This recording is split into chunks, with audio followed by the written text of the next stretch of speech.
Hey, how's it going, guys? Just want to talk about Phase 4 Shaman tanking in Season of Discovery. How I got into it is I was actually an Ellie Shaman, and just messing with them a bit, I realized how crazy their tanking really could be. So I made my own build off my own theory crafting. I didn't follow anything out there online, and I felt they all kind of went in the wrong direction.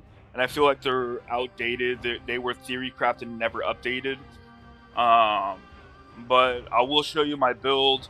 I will tell you the strengths and weaknesses of them.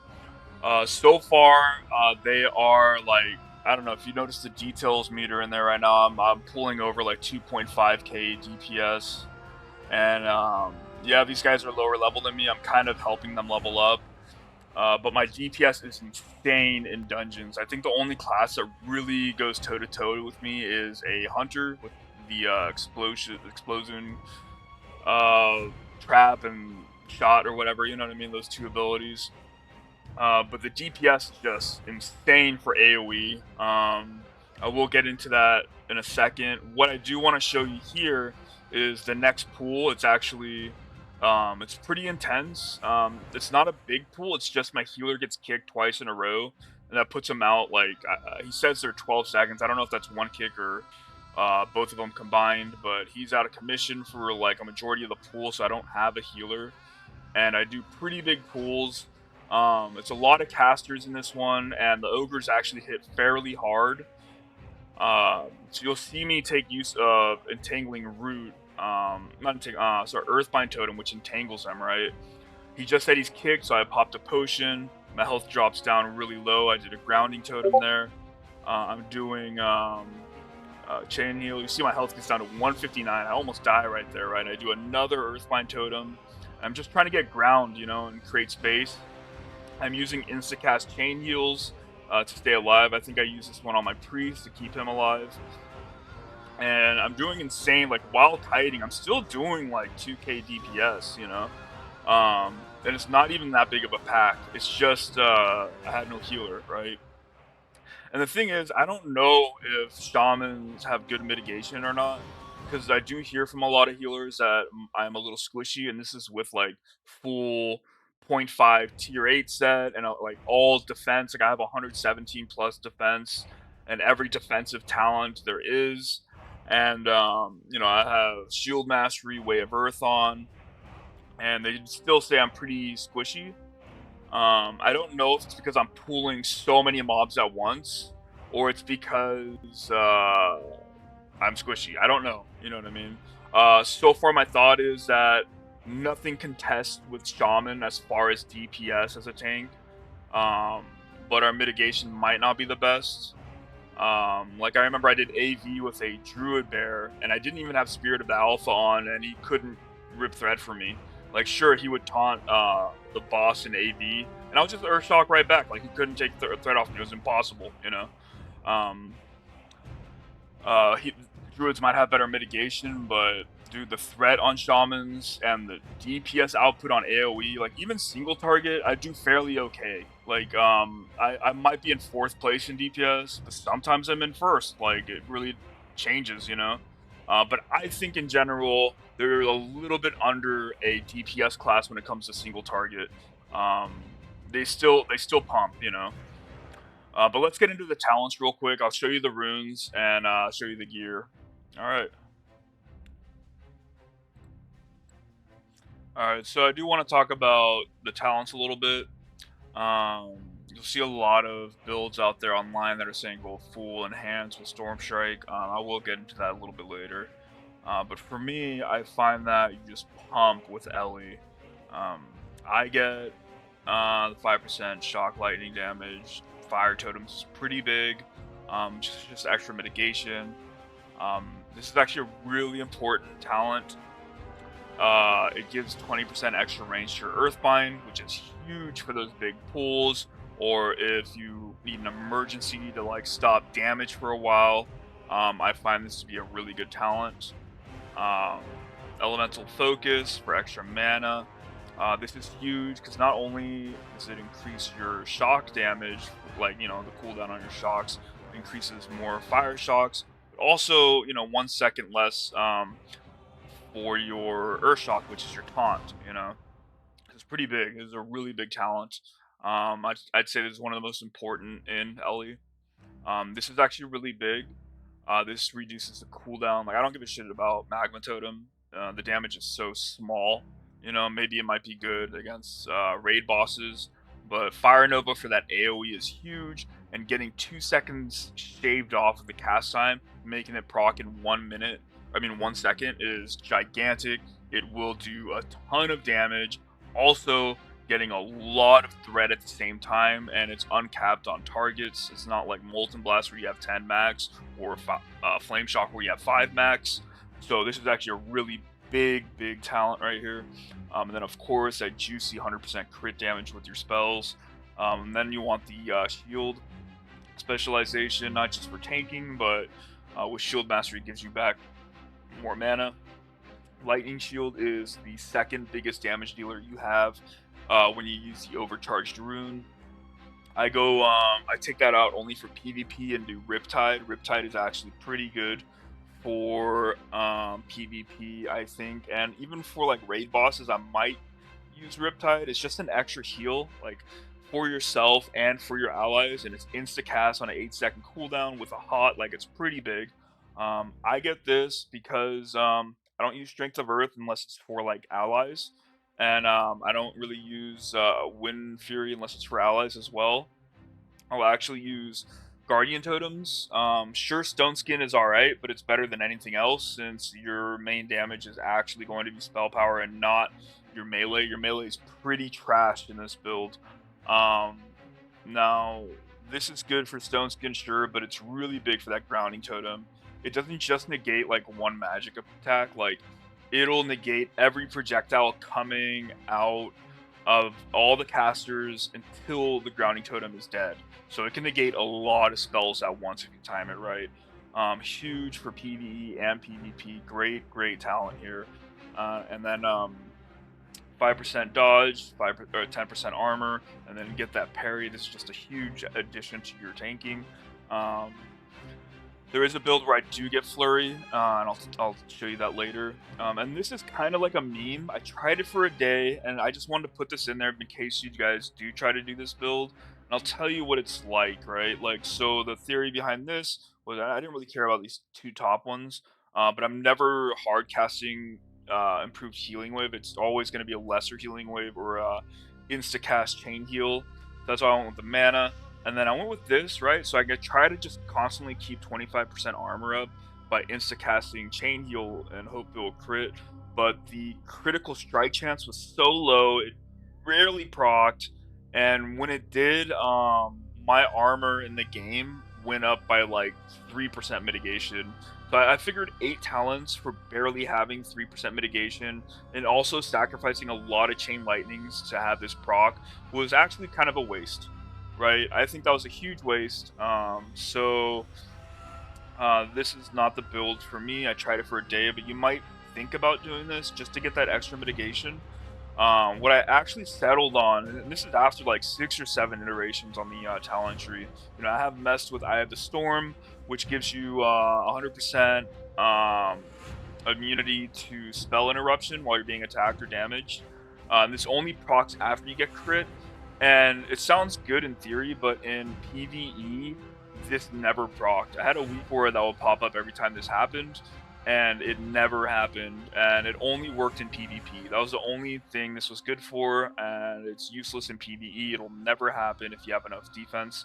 And even Way of Earth like gets rid of what 6% critical strike, right? So like this never happens. I did try this build, Elemental Devastation, which I will show after this. But what I did is I took these 8 points out. It's the same exact build, and I put points into 2 here, Storm's Reach, right, and 5 into Call of Thunder, 6% crit on my Chain Lightnings, pretty much. So this is actually a really big quality of life, getting extra reach, especially if like a mob is running away. Or like you want to keep threat on some casters that you're focusing down like a big clump of enemies. And some casters are in the outskirts. It's good to throw a Chain Lightning at them, to keep that constant threat on them. Also, if you're in like, I don't know, a BRD or something, and you're fighting like fire elementals before the MC attunement, or like before Lord Insidious, like or Incendious, I don't know, whatever. You could actually chain lightning pool before you start that fight because they're immune to fire, which is like a huge, threat generator. So you're pretty much you have to just chain lightning to open, then earth shock and frost shock only to keep threat. So it's just nice to have. Extra crit, nice to have for more damage, and then you have like one extra talent for anything you want. I just put it in improved Ghost Wolf. You can put it wherever you want. But this right here, if you want to screenshot it, this has been my go-to build after like maybe 6 or 7 iterations. I don't really care about convection because I don't have mana problems unless it's a single target, which I will get into next. Now, this is more theory craft. I did run a build like this before, very similar to it, just minor tweaks. But this is kind of my theory craft for raid bosses, because, Molten Core and Ani's not out yet, Oni.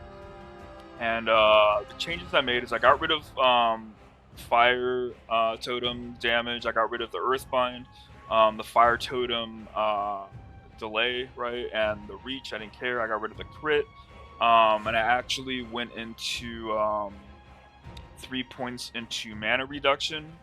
And the theory behind this is that in single target, you do happen to have more mana issues because, yeah, you do have Shamanistic Rage every minute, and you do get a totem in the game from the Booty Bay vendor when you turn in 15 reels, those 15 tokens you get from dungeons. You get a totem that gives you 2% mana back every time you attack somebody, right? So you really want a fast attacking dagger or something. It's really beneficial for you here. And the theory behind this build is you get this, right? Every time you crit with a spell for the next 10 seconds, you get 9% melee crit on top of the 5% melee crit here. So that's 14% extra crit. So you're roughly like 20 something percent crit, right? When this procs. And every time you do crit, you get flurry, right? So 30% attack speed for 3 attacks.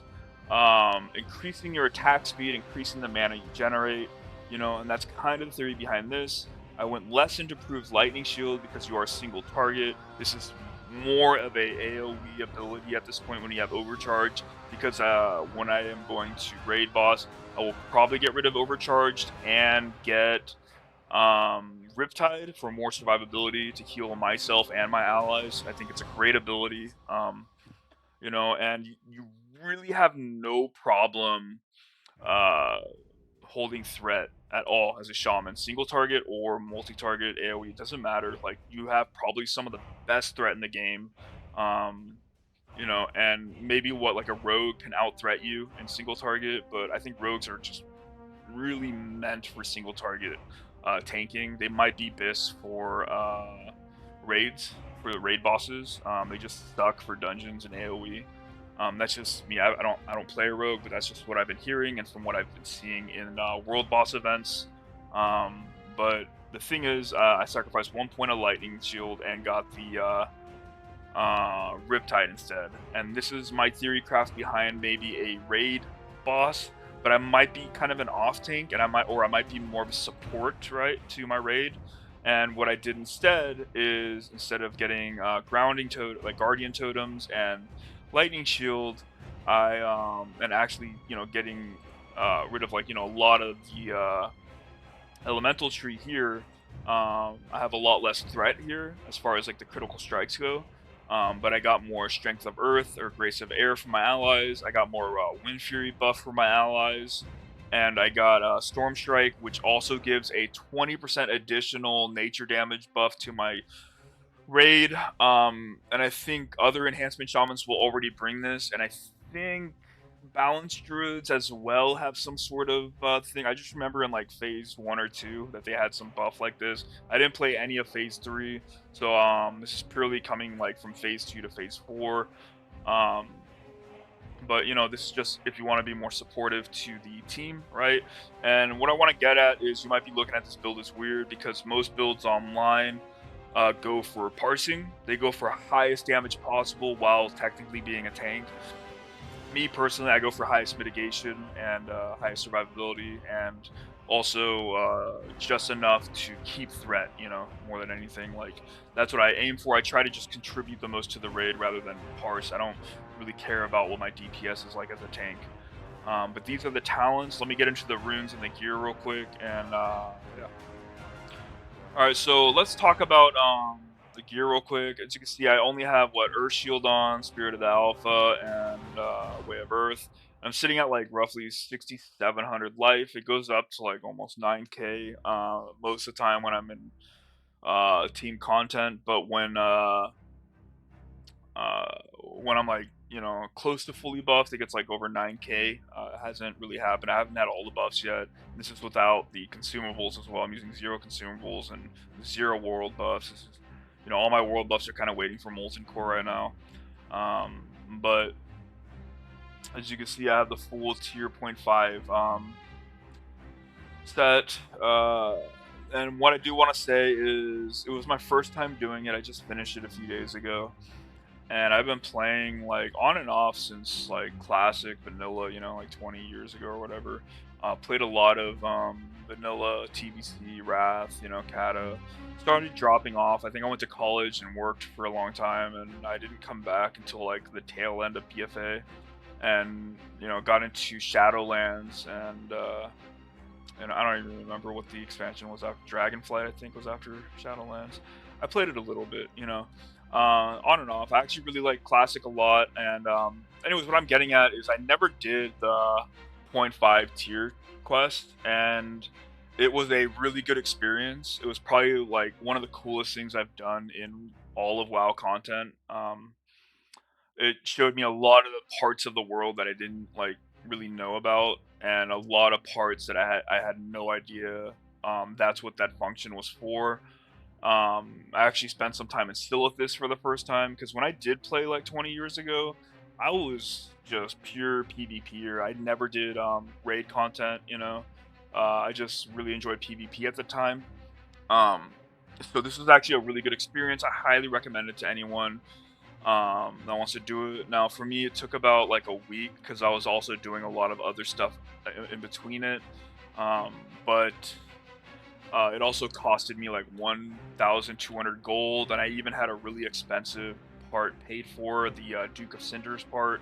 I just was able to get into a raid group, and they paid for all the summonings. I remember I contributed a little bit, but kind of got that for free. But I think you can get away with it being a lot cheaper because the prices of everything is dropping. I just happened to do it at a really peak time. You could probably get away with like 800 gold now, maybe less, you know. But it's only going to get cheaper as time goes on. But I'm not going to showcase the tier 5 set. You can find that online. But the main stats you're getting is a ton of stamina, a little bit of intellect, and mostly defense, right? You're getting plus defense, shield block chance, plus defense, shield block chance, and defense, hit defense, defense, hit defense, you know what I mean? So that's like the main stats you're getting in all of them. And let's talk about the other parts. So I just want stamina and defense more than anything. This is not the best necklace, but you can get it on the auction house for like 10 gold. It's super cheap and very effective. You have to remember that shield mastery, for every point of defense you get above 300, you get 1 spell power. So every additional point you get from gear is pretty much 2 spell power. And I have 307 or 417 defense, so that's like 117 times 2 is 234. So every time I shock somebody with shield mastery on, I get 234 spell power. It's pretty much up at all times, all times. And life and defense are kind of the biggest stats, and I would say intellect after that, and then probably, hit is, sure, hit is good, but I'll get into that in a sec. Then the back armor, this actually took me a long time to do. You need either to be engineering or blacksmithing to use a key or a Sephorium to do a tribute run in Dire Mall North, and this only comes from the chest in tribute runs. This is probably your Priebus.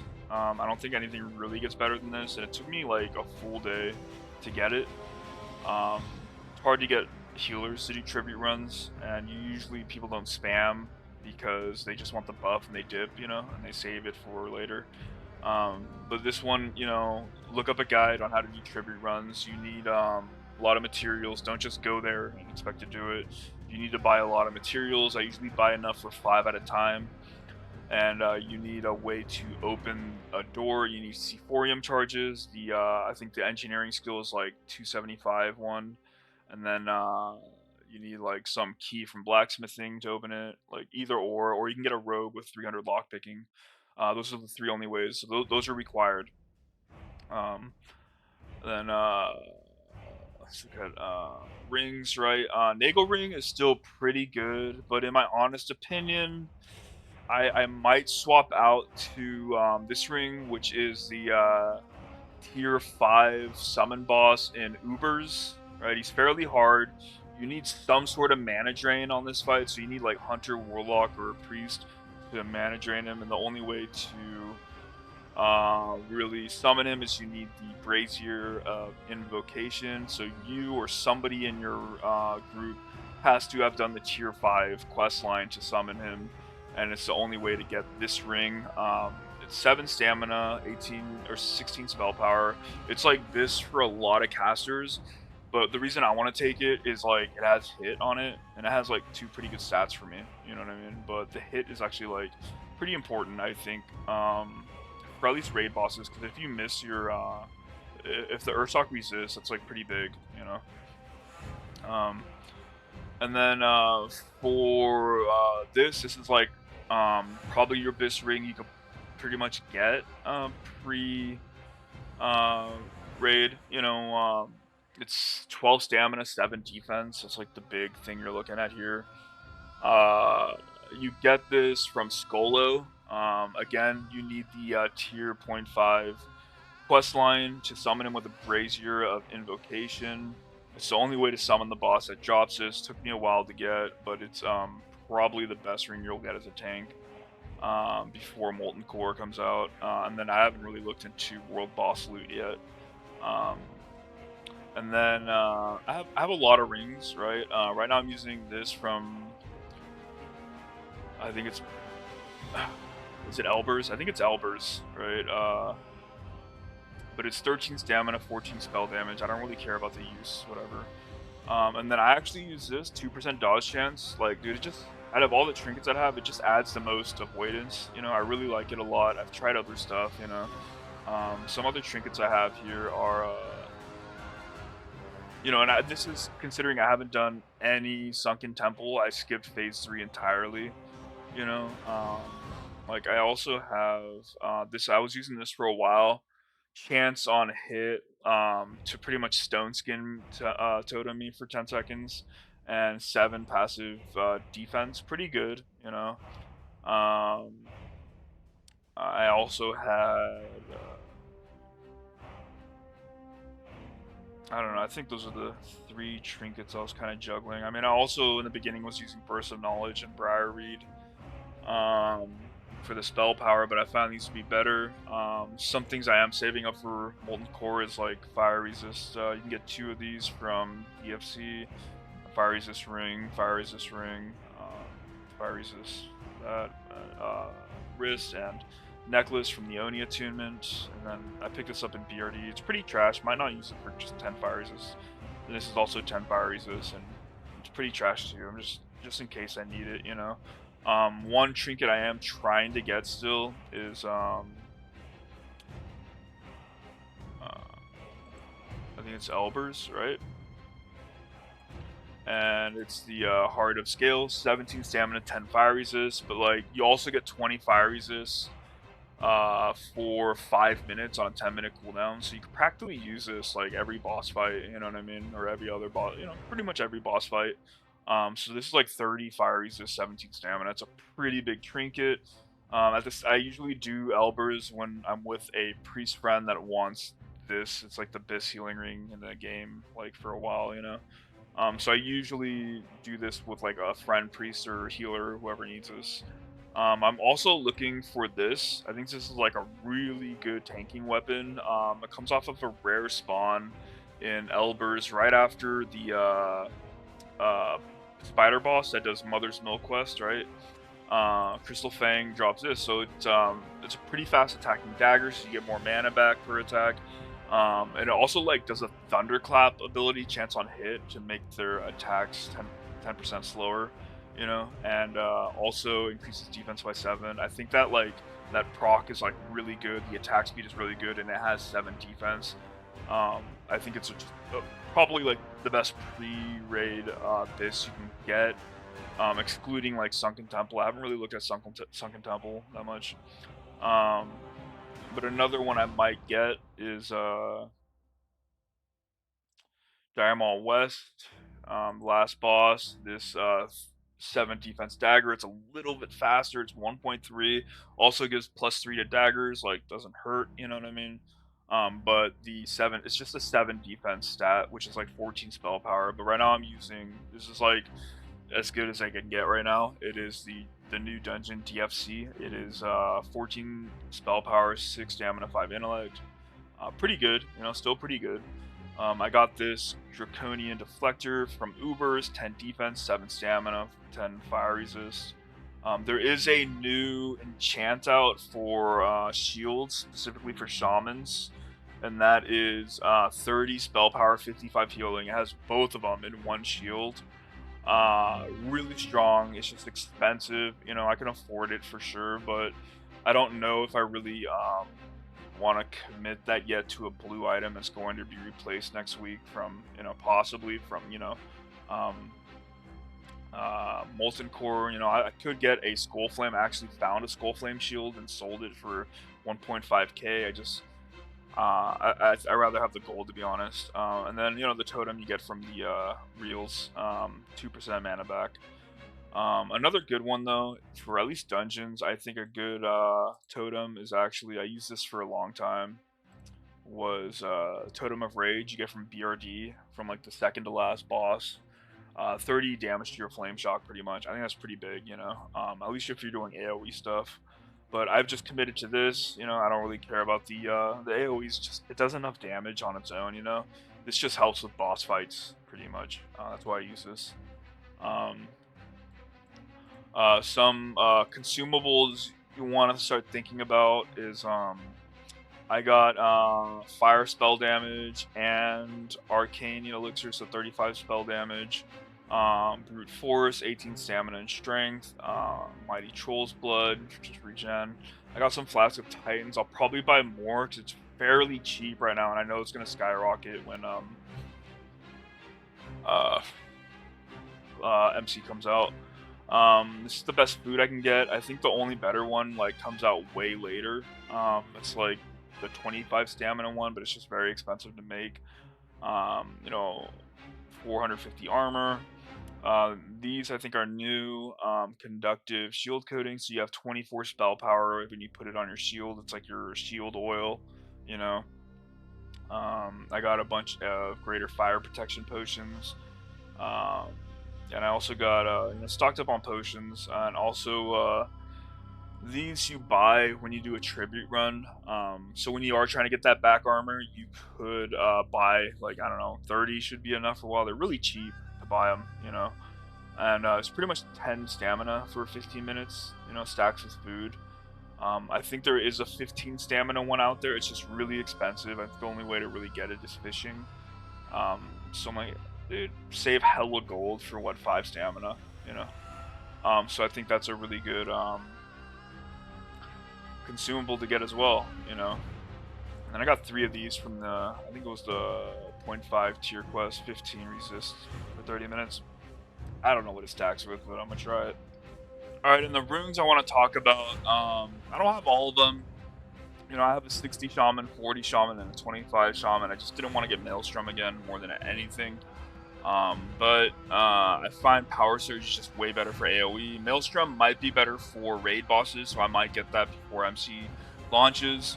But Burn is huge, right? You don't get the 120 spell damage because you're not using Flame Tongue, but you are hitting 5 targets with Flame Shock, and you are doing double damage with it.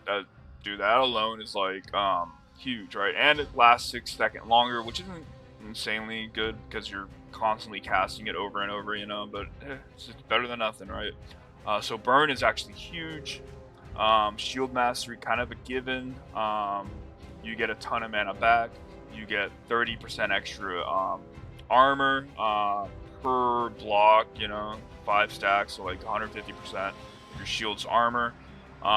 On top of the 10% more chance to block, 15% increased block value, and a shit ton of spell damage. Like, dude, it's such a huge skill. I think it's like one of your best ones.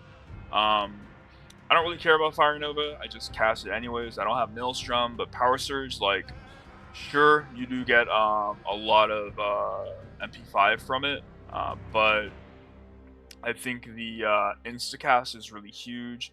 Mostly the Chain Lightning and Chain Heal. But you also get a Lava Burst Instacast, which I do use in PvP. I will get rid of Molten Blast and do Lava Burst in PvP. It's just a lot more effective. Um, Way of Earth, of course, right? Um, I do Spirit of the Alpha. If there's another Shaman willing to do it, then like I will go Decoy Totem. You know what I mean? But dude, 45% threat is just pretty big. I use Overcharge, like dude, Rolling Thunder does hella damage when I'm LE. Like dude, it crits for like 4k already, you know what I mean? But Overcharged just does a ton of damage. It is my second highest damage under Flame Shock in big pools. Really nice to have. Riptide is really good when I'm out in the world. Because when I'm out in the world, I actually just play as LE and I actually do use Riptide. It's really nice just to have, you know, especially if you're coming across like an elite. I will use this in PvP as well as a tank shaman, and I will probably be using this against raid bosses if there's not a lot of AoE. If there's a lot of like ads, I would probably use Overcharge. But dude, having the actual Riptide is pretty nice. You know what I mean? Um, just because like the heal is okay because you don't really have a lot of healing power, right? Um, but you have it boosts your chain heal by 25%, which is pretty big. Um, and then you know Molten Blast for PVE, Lava Burst for PvP. For okay, the rings situational, right? I think for dungeons, 100 like always have the defense ability. That's 50 spell power right there. You know what I mean? Um, but it's also a lot of defense too. It's huge, right? But when you're doing dungeons, 100% use fire specialization. And I think when you're doing raid bosses, you want nature specialization because you really want that earth shock to not miss. You know, like that's huge. Um, and then for back, right? Like I don't have the ghost wolves. I just, you know, uh, I find this to be just invaluable with dungeons. Like sure, like the wolves might be better in a raid boss situation. I don't think they add threat to you, but they add more DPS overall. But this does also give you 60% more periodic damage with your flame shock. But the big thing is this gives your Earthbind totem a root for 5 seconds. You could practically Nova people now. And this is huge in both PvP and AoE dungeons. I think this is like a really big rune to have. So those are runes I picked.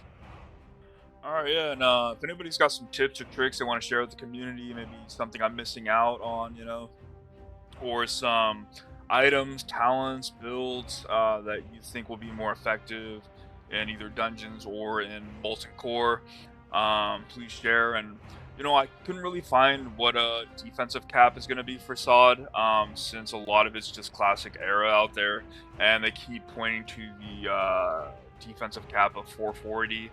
I'm curious what the actual number you'll need for MC will be, because you know Way of Earth does also give you 6% crit reduction. So yeah, those numbers might change. If anybody knows the actual math behind that, yeah, please share. You know, that'd be really nice.